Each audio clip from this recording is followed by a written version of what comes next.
الحمد لله إن الحمد لله نحمده ونستعينه ونستغفره ونعوذ بالله من شرور أنفسنا ومن سيئات أعمالنا من يهد الله فلا مضل له ومن يضلله فلا هادي له اللهم صل على سيدنا محمد الفاتح لما أغلق والخاتم لما سبق ناصر الحق بالحق والهادي إلى صراطك المستقيم وعلى آله حق قدره ومقداره العظيم أما بعد فقال تعالى في القرآن الكريم وهو أصدق القائل لقد جاءكم رسول من أنفسكم عزيز عليه ما عنتم حريص عليكم بالمؤمنين رؤوف رحيم إلى الآخر آية صدق الله العظيم.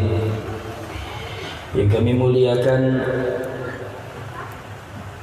bapak-bapak, ibu-ibu, tamu undangan, para muhibbin, para pecinta Nabi Muhammad sallallahu alaihi wasallam. Jadi mungkin sedikit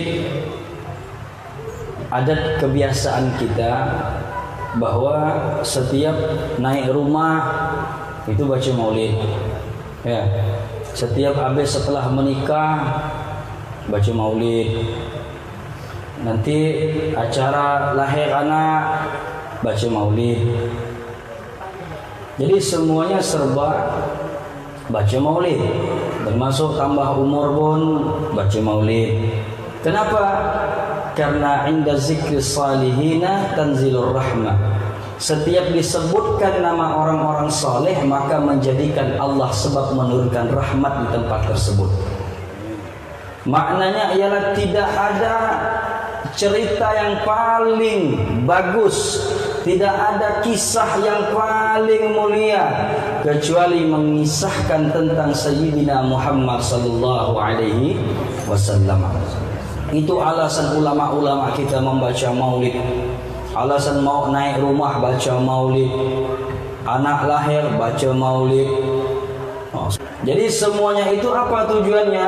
Ketika dibacakan maulid Nabi Muhammad sallallahu alaihi wasallam, maka Allah Subhanahu wa taala akan menurunkan rahmat di mana disebutkan nama Sayyidina Muhammad sallallahu alaihi wasallam.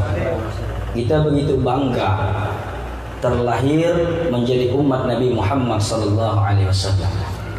Kemuliaan Nabi Muhammad sallallahu alaihi wasallam itu salah satunya ialah kemuliaan Nabi. Secara garis kecil saja kita cerita, setiap hewan-hewan yang bertemu dengan Nabi Muhammad semua sujud. Onta ketemu Nabi Muhammad sujud, kambing ketemu Nabi Muhammad sujud. Suatu saat ada seorang sahabat berkata kepada Rasulullah, "Ya Rasulullah, ada saya punya onta ngamuk-ngamuk," kata dia. Habis perkarangan rumahnya dihancurkan onta itu. Nah, ini Nabi Muhammad itu bukan hanya saja dari segi agama sahabat-sahabat melapor, bahkan onta ngamuk pun melapor dengan Nabi Muhammad. Datang Nabi Muhammad SAW, ketika onta tersebut melihat Rasulullah, maka onta tersebut diam dan tunduk di bawah kakinya Rasulullah SAW. Maka setelah itu kata Rasulullah, "Wahai onta, apa yang membuatkan engkau mengamuk seperti ini?" "Ya Rasulullah," kata dia, "sesungguhnya ini orang suruh saya kerja seharian tapi saya tak diberi makan." Melapor kepada Rasulullah. Maka kata Rasulullah, lain kali kalau engkau menyuruh daripada hewan-hewan ini untuk membantumu bekerja, maka jangan lupa haknya, yaitu beri mereka minum dan beri mereka makan. Melapor itu. Jadi maknanya ialah seluruh tumbuh-tumbuhan, seluruh hewan-hewan semuanya gembira dengan hadirnya Nabi Muhammad sallallahu alaihi wasallam. Dikisahkan sebuah pohon. Pohon itu ketika melihat Rasulullah sallallahu alaihi wasallam, di dalam kisah itu dijelaskan pohon itu melepaskan akar-akarnya. Dia lepaskan akar-akar, dia berjalan mendekati Rasulullah dan dia mengelilingi seperti orang yang tawaf. Setelah itu dia kembali lagi ke tempat semula. Ini salah satu kemuliaan Nabi Muhammad sallallahu alaihi wasallam. Di kisah lain, biasa kalau rumah itu kan ada masuk burung, ada masuk kucing, keluar masuk, keluar masuk. Setelah Nabi Muhammad ada di dalam rumah itu, maka tidak ada satu hewan pun yang bergerak. Semuanya burung diam, kucing diam. Kenapa? Karena menghormati Nabi Muhammad sallallahu alaihi wasallam. Seperti itu kecintaan alam semesta kepada Nabi Muhammad sallallahu alaihi wasallam.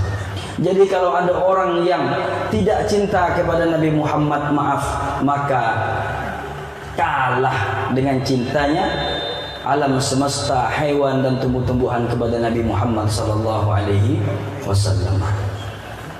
Jadi kita membaca maulid ini, maulid mengisahkan tentang Nabi Muhammad sallallahu alaihi wasallam. Agar apa? Agar kita semakin cinta dengan Nabi Muhammad sallallahu alaihi wasallam. Yang mana mudah-mudahan kecintaan kita kepada Nabi Muhammad menjadikan wasilah kita mendapat kecintaan Allah Subhanahu wa taala.